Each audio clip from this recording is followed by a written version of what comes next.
गोरैया और घमंडी हाथी। एक पेड़ पर एक चिड़िया अपने पति के साथ रहा करती थी। चिड़िया सारा दिन अपने घोंसले में बैठकर अपने अंडे सेकती रहती थी और उसका पति दोनों के लिए खाने का इंतजाम करता था। वो दोनों बहुत खुश थे और अंडे से बच्चों के निकलने का इंतजार कर रहे थे। एक दिन चिड़िया का पति दाने की तलाश में अपने घोंसले से दूर गया हुआ था और चिड़िया अपने अंडों की देखभाल कर रही थी।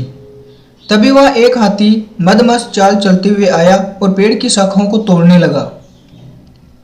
हाथी ने चिड़िया का घोंसला गिरा दिया, जिससे उसके सारे अंडे फूट गए। चिड़िया को बहुत दुख हुआ। उसे हाथी पर बहुत गुस्सा आ रहा था।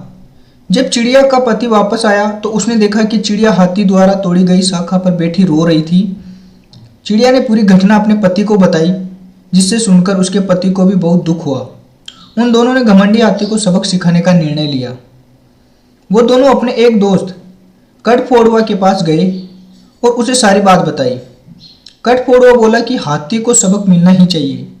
कठफोड़वा के दो दोस्त और थे, जिसमें से एक मधुमक्खी थी और एक मेंढक था। उन तीनों ने मिलकर हाथी को सबक सिखाने की योजना बनाई, जो चिड़िया को बहुत पसंद आई। अपनी योजना के तहत सबसे पहले मधुमक्खी ने हाथी के कान में गुनगुनाना शुरू कर दिया। हाथी जब मधुमक्खी की मधुर आवाज में खो गया तो कठफोड़वे ने आकर हाथी की दोनों आंखें फोड़ दी।